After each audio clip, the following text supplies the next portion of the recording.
There are some incredible typhoon tales, but seldom do we hear of how they affect the outcome of a war, let alone a world war. Hi, I'm Chris May, host of This Day in Weather History, a podcast from the Weather Network in Canada.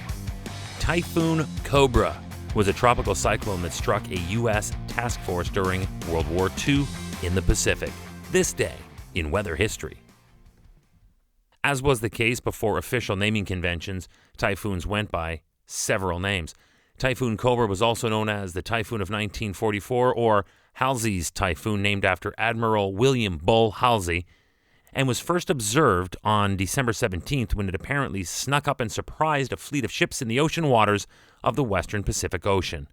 It packed sustained winds of up to 100 miles per hour, with gusts over 140. But that is where our story only starts.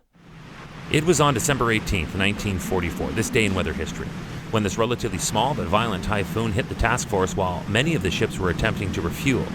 Surprised, unprepared, vulnerable, 3 destroyers capsized and went down with practically all hands on board in the very turbulent seas and accompanying high sustained winds. Also reported was a cruiser, 5 aircraft carriers, and 3 destroyers that all suffered serious damage. We're going to get into this. In this disaster, 790 officers and men were lost or killed, with another 80 injured. Typhoon Cobra was said to have inflicted more damage on the Navy than any other storm since the hurricane at Apia, Samoa in 1889.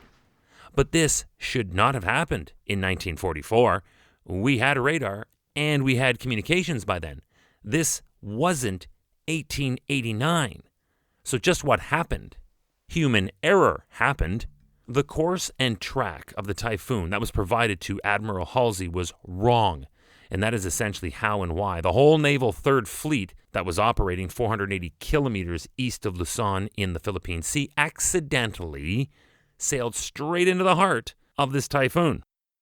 When the fleet eventually limped out from under the wrath of this typhoon, Admiral Halsey received reports of 7 more ships seriously damaged and 146 aircraft either lost or unusable. Remember now, this is an active world war. This is the absolute worst case scenario for any Navy. You lost 146 planes. What happened to these World War II fighters? Some were pushed by the wind over the edges of flight decks. Some planes, although secured, were whipping from side to side, breaking literally everything in their path, and many had to be intentionally pushed overboard after running into each other.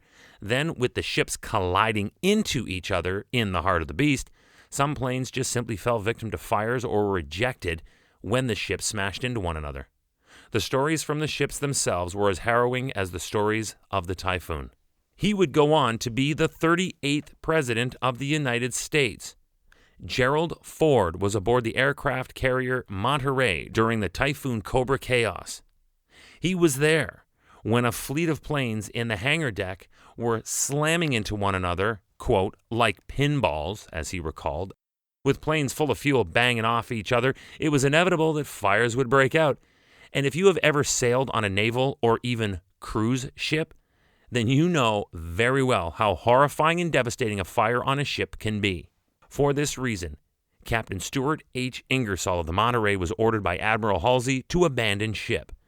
But Ingersoll insisted that his crew were capable, and he responded by saying, quote, "We can fix this."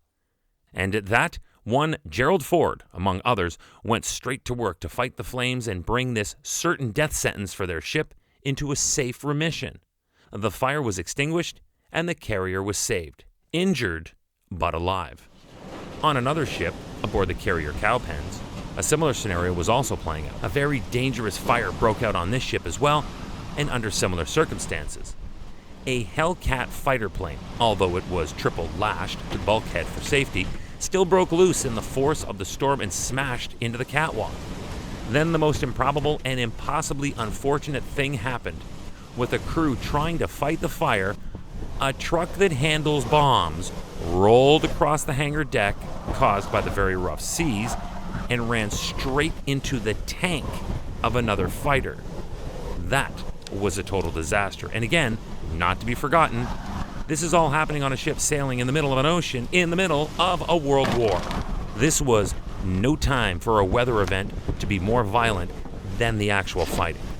The ridiculously powerful winds that were whipping upwards of 185 kilometers per hour or 115 miles per hour ripped out a 22 millimeter gun emplacement and right out of its iron mounts.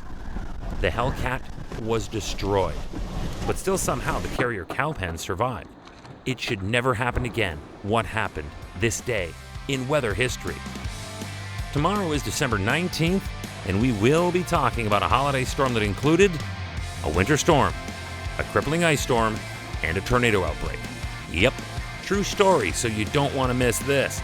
Ooh, and tomorrow's episode is also accompanied by a podcast video short.